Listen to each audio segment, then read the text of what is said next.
Hey there, One Thing family. My guest this week is my friend Tristan de Montebello. He's one of the co-founders of a really innovative company called Ultraspeaking, and they help people become more powerful and confident communicators. And while a lot of it is around public speaking, it's really about communicating in every facet of our lives. And what I love about them is this is not your father's Dale Carnegie class.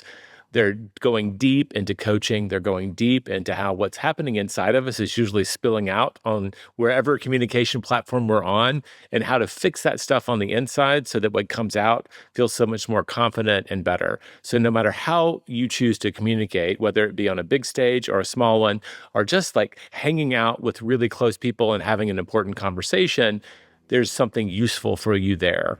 I do think the bigger background story here, if you're listening, my One Thing fans, is the story on the journey of mastery.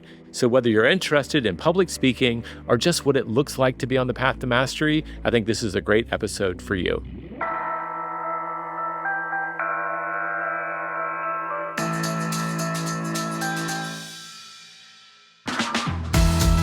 I'm Jay Papazan, and this is The One Thing, your weekly guide to the simple steps that lead to extraordinary results. Tristan, welcome to the show. Thank you, Jay. Excited to be here.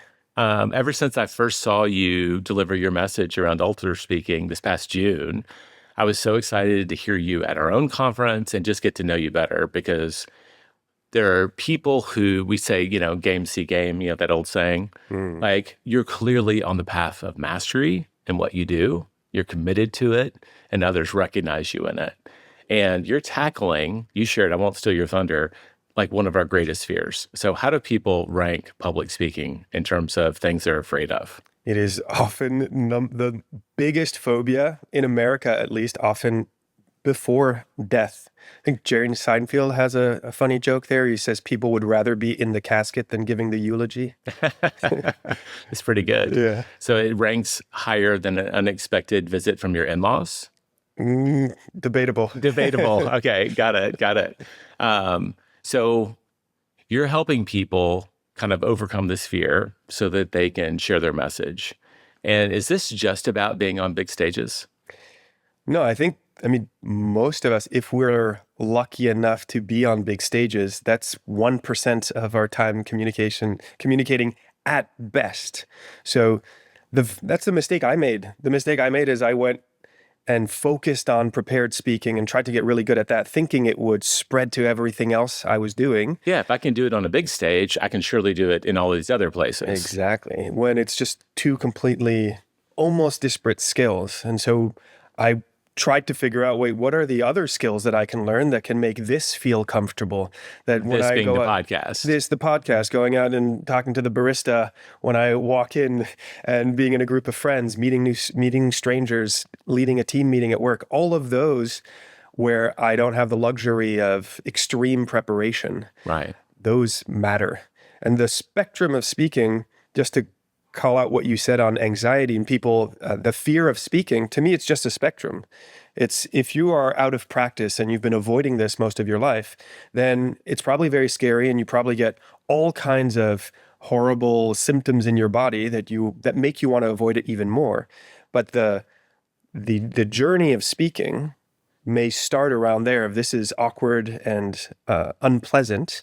But as you get better, you're going to go from avoidance to actually looking forward to speaking. And that's when all of the effectiveness of communication, how do I get better at this? How do I get more effective, have more influence, come into play?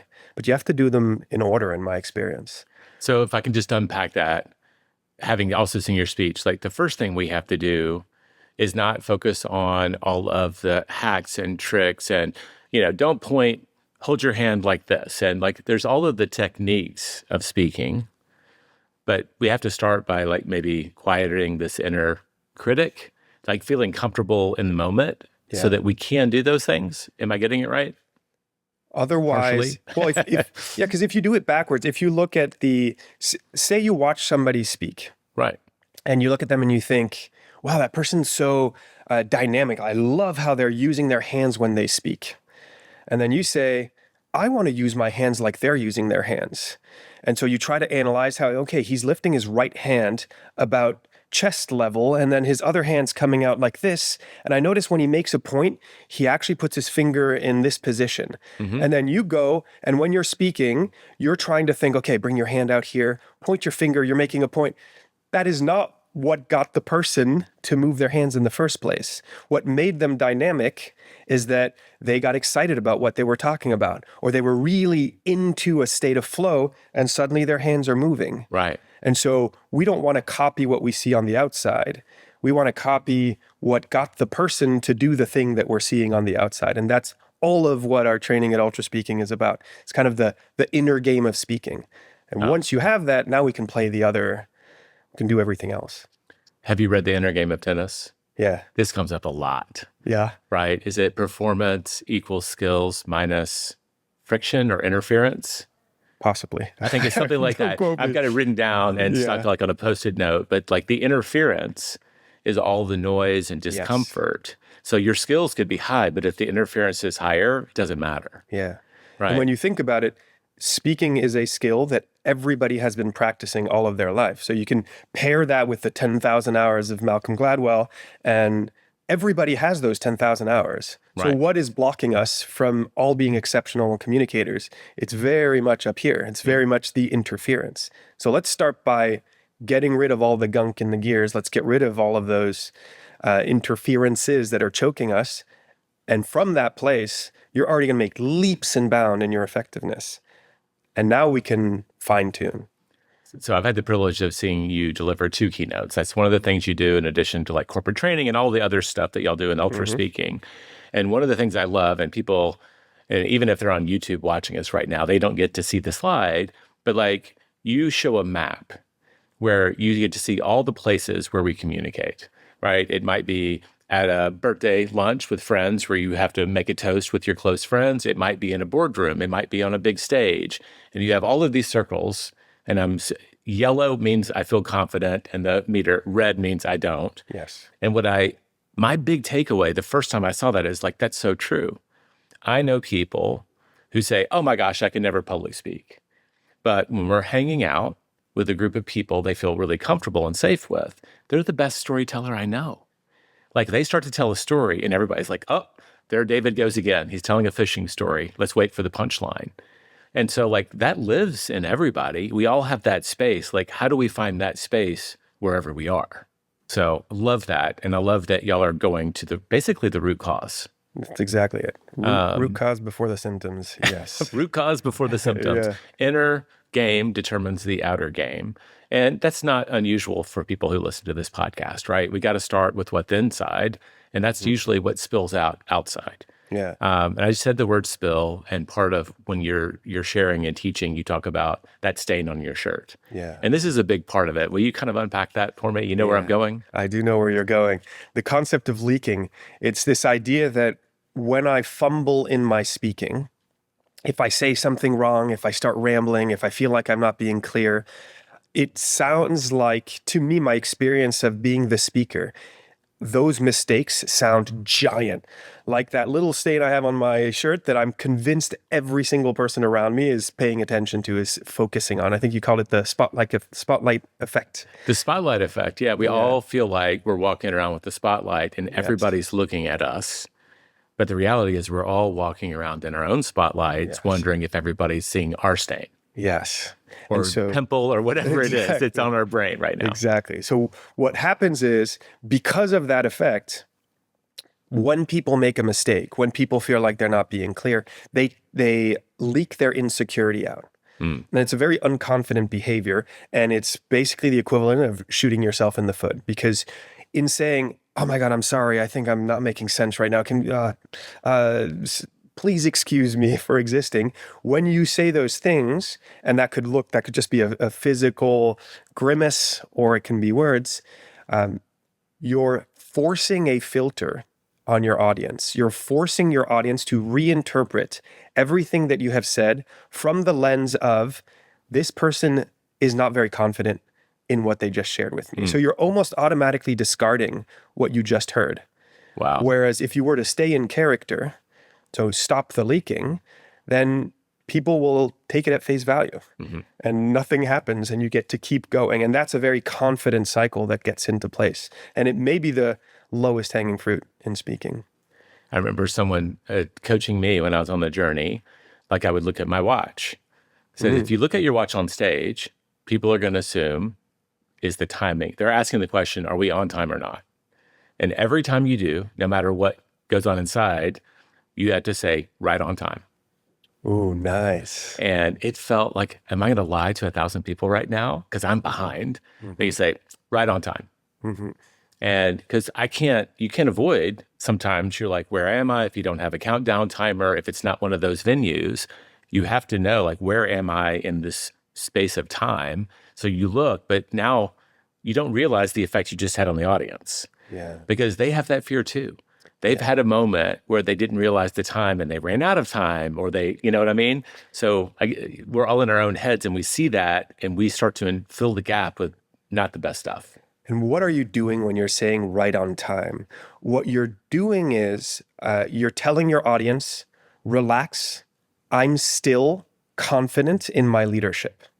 Because what happens when you see somebody start to unravel on stage? You tense up.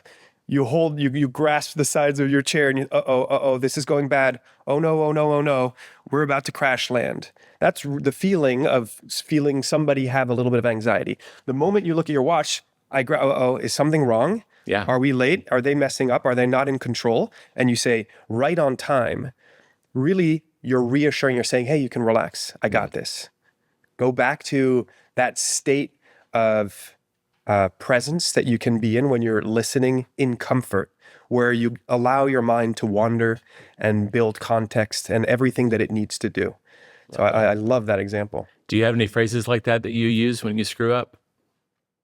My philosophy is ride whatever wave I'm on. Okay. So, and you're from Maui, so like that's probably like, and I know how to surf, dude. Yeah, exactly. I have a lot of phrases, but this one for me is like at the conference a couple of days ago, or was it yesterday? Yeah, I spoke 2 days ago at your incredible conference, and a slide that was the punchline of my joke showed up without me noticing. And I just looked up at the screen and I see my punchline before I even had time to set it up. And I could have crumbled, I could have said, and I think I don't know exactly what I said. I was too in the moment to remember, to be honest. But I just remember writing that and just saying it out loud, like, oh, this is the punchline of my joke. And people laughed at that. And then I still was able to say my joke and got the laugh anyway. So I got an extra laugh. I actually won one more laugh because it didn't work out the way it worked out. But that came from not crumbling and instead just writing it, just being with it and saying, whatever comes is part of the music that I'm playing. One of the ones that one of my friends does all the time, and he does it jokingly. He's like, just like I planned. Yeah. And because everybody's like, oh, you didn't mean to spill your water bottle all over the stage. You didn't mean to do that thing. But it just dispels it. Yeah. It just says like, I'm okay. Yeah. And I don't know about you. Like I was telling my team, and my wife was there with me. We were watching The Studio. Have you ever seen The Studio? I loved that show. There's an episode of that where the main character, I won't spoil it, is stepping in and they're worried he's going to mess it up. And he is messing it up progressively through this one whole episode, but he doesn't know. And Wendy looked over, my wife looks over, and I'm in the fetal position. And she's like, and it's brilliant television, and I can appreciate the art, but like, I cannot stand to see people fail. Like it hits every insecurity that there is. So like those people who go and watch Barstool Sports with people face planting and think it's funny, that is not me. And so like what we're talking about is like, there are people out there that empathize with us. They don't want to see us fail. And if we take these little techniques or just the attitude, the mental attitude, like they don't know what a real mistake is, a recoverable mistake or an irrecoverable mistake. And if I just communicate that this is recoverable, everybody relaxes. It's simply the contrast between sharing something in confidence, like confidently, or sharing an insecurity, which is an unconfident behavior. You can do the same. You can spill your water oh my goodness, and be rattled about it. Or it doesn't matter what you say, it matters how you say it. It matters where it's coming from. Of, oh, that's funny. This is literally the worst thing that could have happened. We probably don't even have a mic right now. It doesn't matter what you say as long as you're writing it and you're telling everybody, guys, it's like being with your kids and, they fall down and the first thing they do is they look at you. Am I okay? Yeah. It's the same thing. And it's not what you tell them, it's how you behave. You can say you're okay, but if you're crying and you're If you're looking shaking, concerned, or like my dad, rub some dirt on it and go back. exactly. It does not matter what you say as long as you're embodying confidence because people cannot see what you feel. Yeah. So embody confidence, keep it going, and you're in character, no leaking.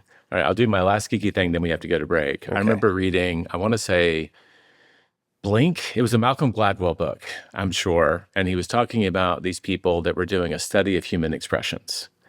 And all of the combinations, like thousands of combinations of all these tiny muscles in our face. And they described they had to go through this period of time, like over 2 weeks, where they were doing all of the sad and frowned faces. And there's this idea that like when they were doing it, people started reporting sick, having more headaches. And the connection between the inside and the outside are very strong. So what we believe inside often reflects outside. And when they say fake it until you make it, what I also believe is sometimes our body language and how we act can reflect back inside. So when we practice these things of like, even if you don't feel it, just like I planned, or, like, and there's my punchline, we're doing it on the outside and it creates a positive cycle.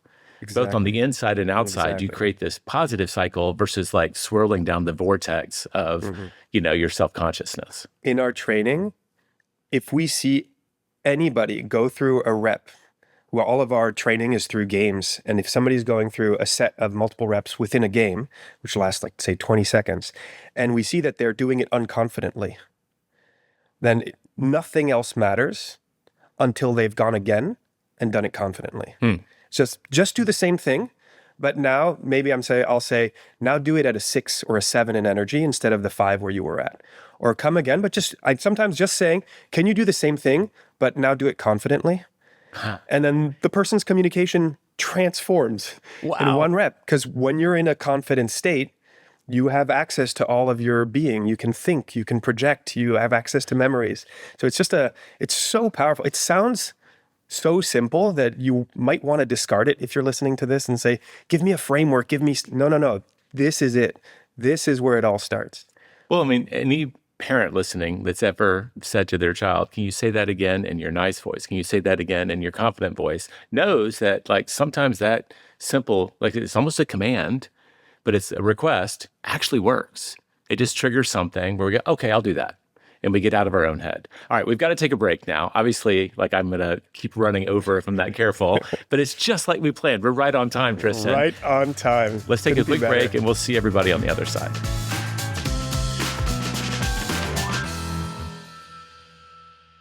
All right, welcome back, everybody. I'm here with Tristan de Montebello of Ultraspeaking.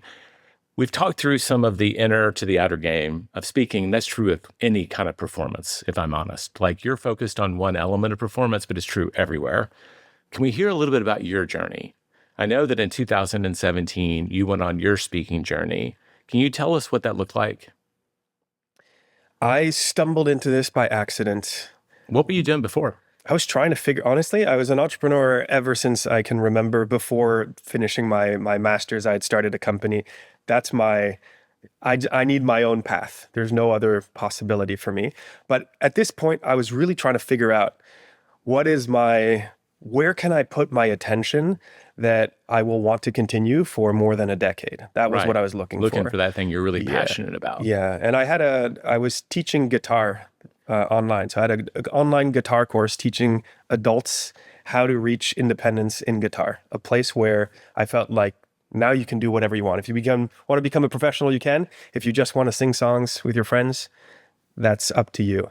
And strangely enough, so I got bored of that because the only way to grow that would have been, in my mind, for me to become the guitar guy. I have to build my YouTube channel and teach guitar for the rest of my life.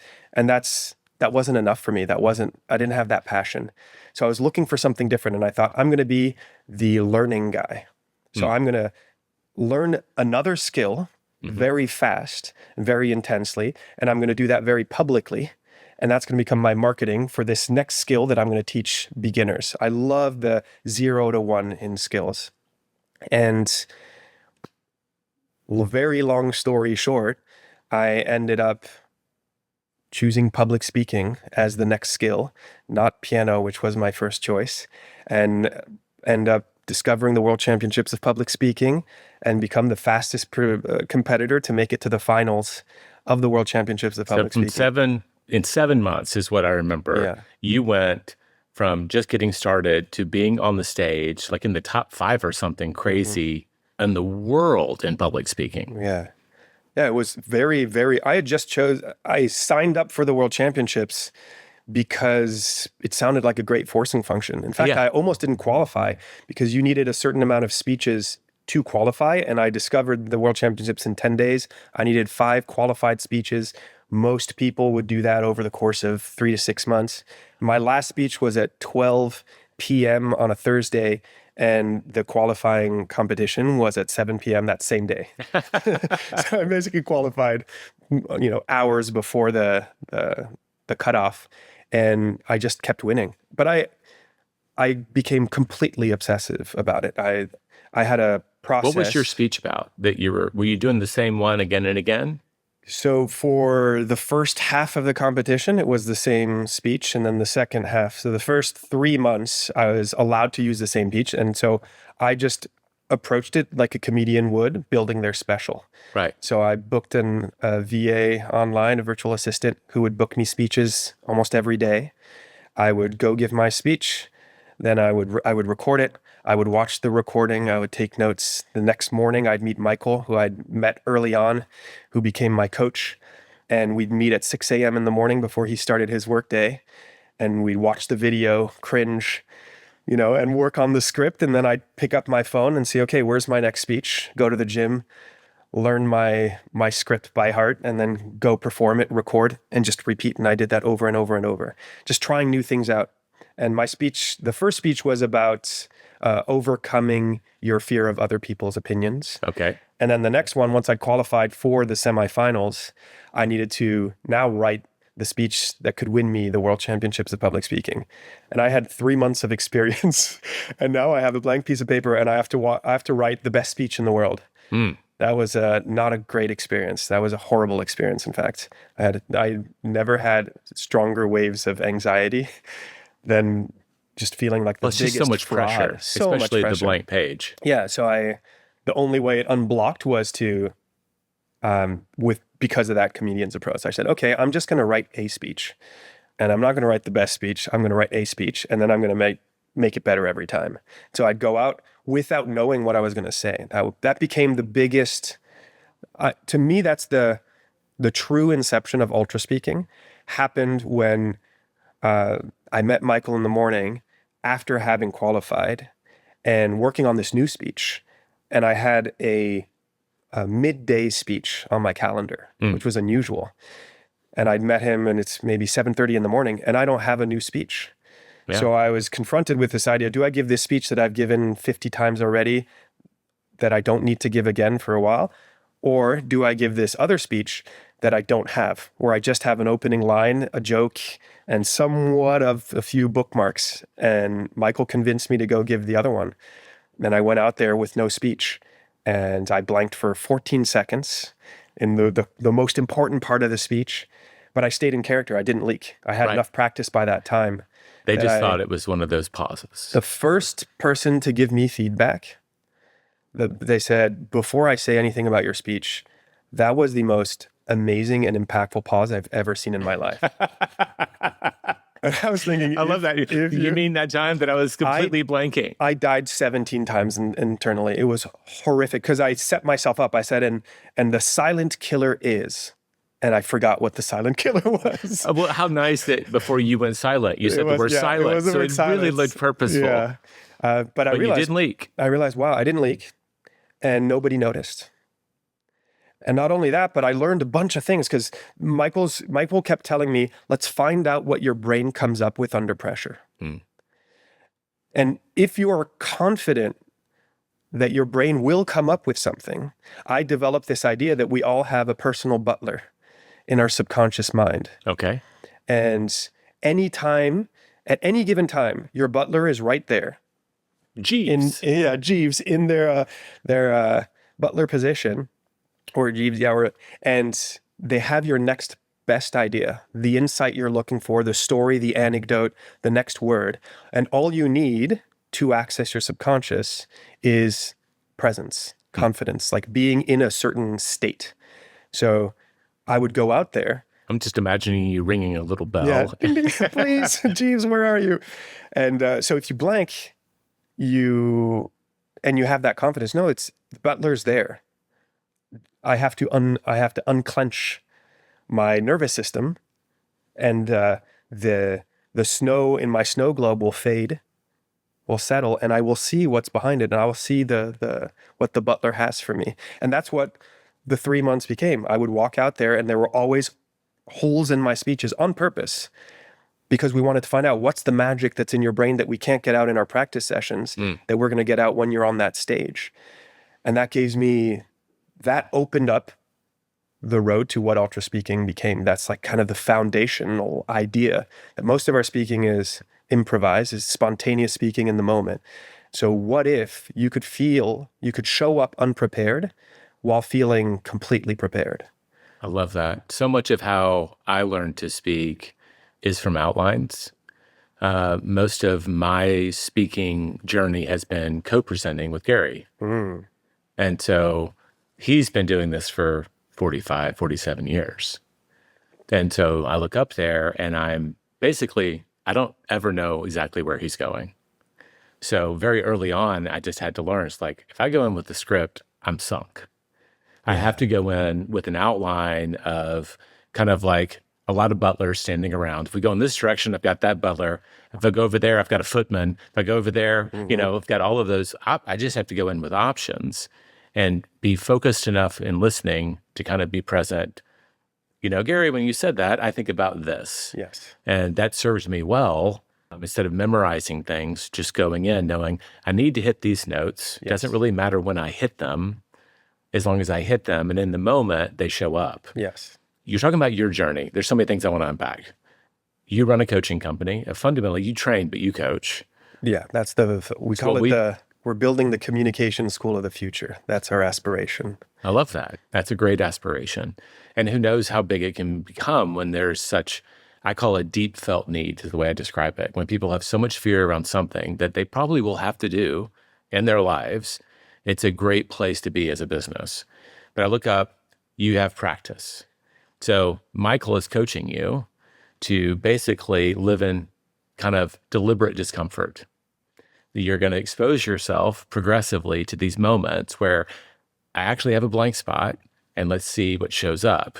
The more often you do that, deliberate discomfort, right? Going to the gym, it hurts the next day until it doesn't hurt. And then you have to go to the next level. That's where all the growth happens, right? Out of the side of discomfort. And your practice, like you're describing it, a lot of people go, oh, I have my notes in there. I have them on the screen. I went through it in my head 3 or 4 times.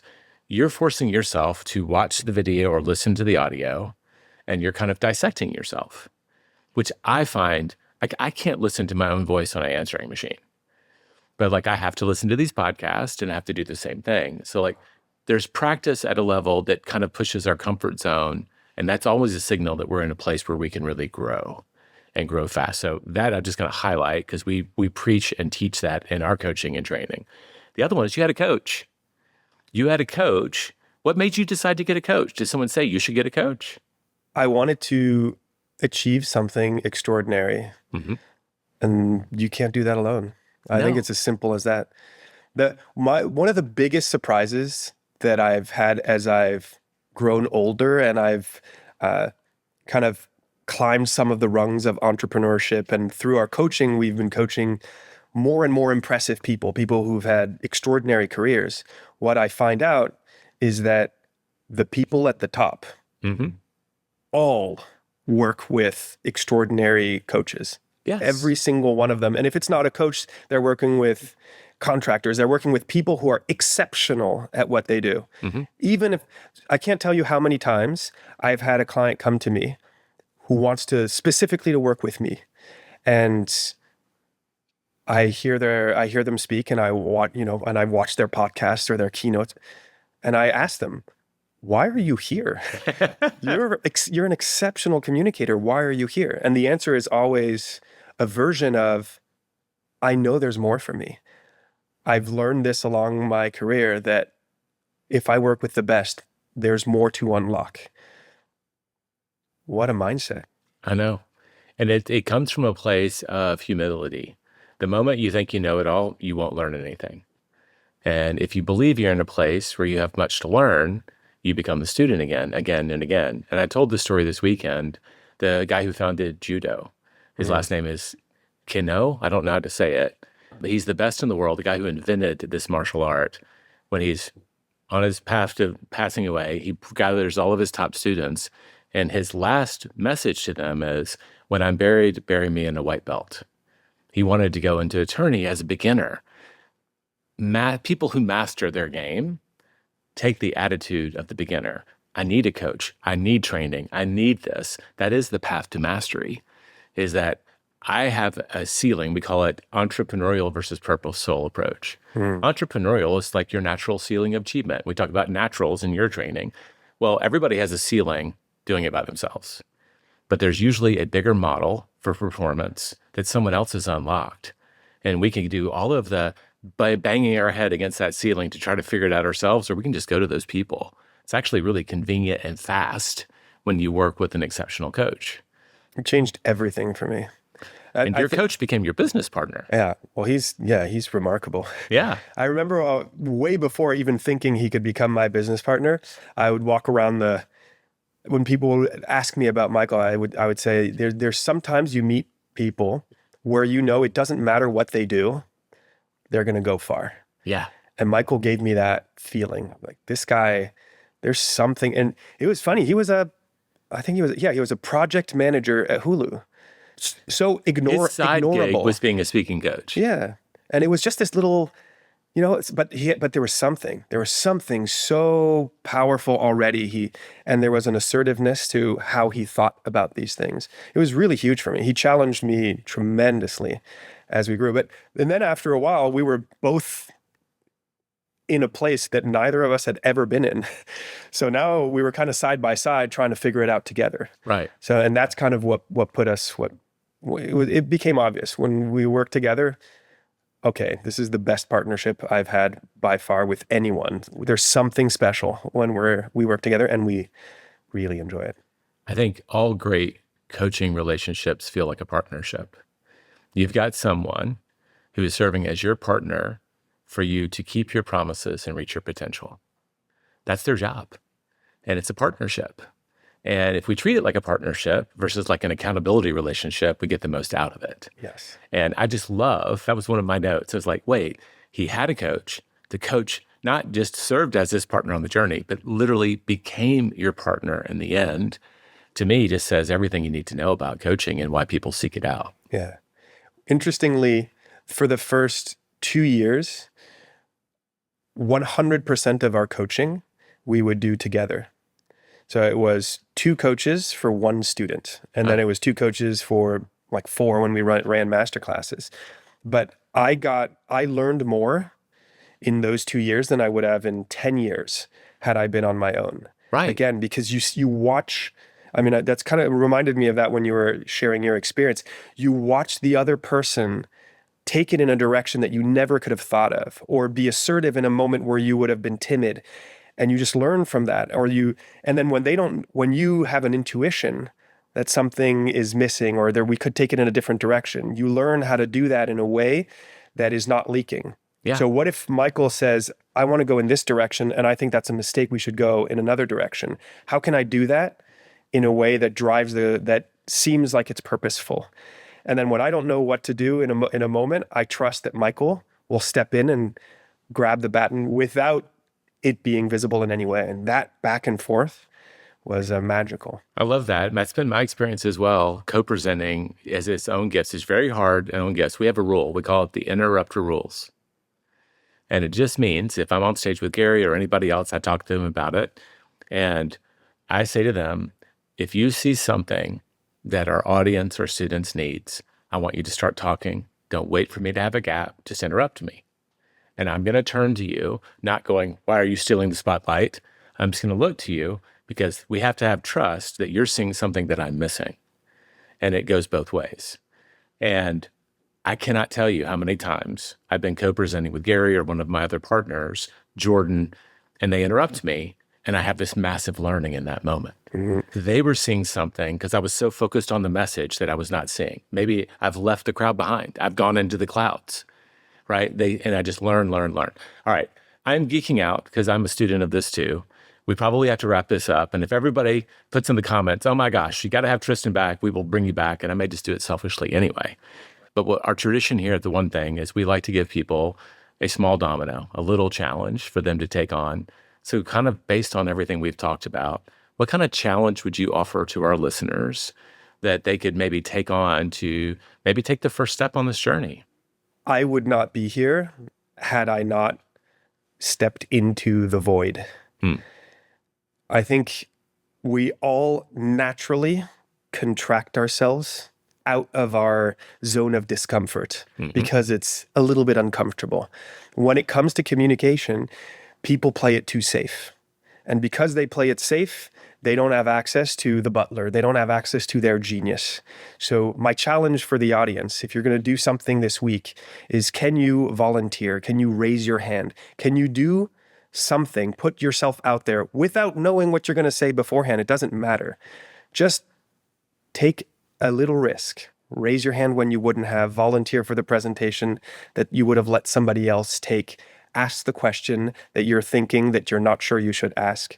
In those moments, do the thing and you will not regret it. I love that. And I cannot tell you, I learned a long time ago that if I'm going to learn, I have to be willing to be the dumbest person in the room. And I was literally like in a board meeting with all of these executives, and one of the CEO was saying something, and I just raised my hand and I said, I don't know what that acronym means. I had 6 executives come up and go, I didn't know either. Yeah, exactly. If you allow yourself to feel like the dumbest person, you end up looking like the smartest person. Yeah. You know, like the people are scared to pause in speaking. Pausing may be the most important, the most powerful thing you can do. Only confident speakers pause. So if you feel uncomfortable pausing, but then you realize, if I pause, I'm going to look more confident than if I didn't. It's kind of the same idea. Yeah. I love the idea of being the dumbest person in the room.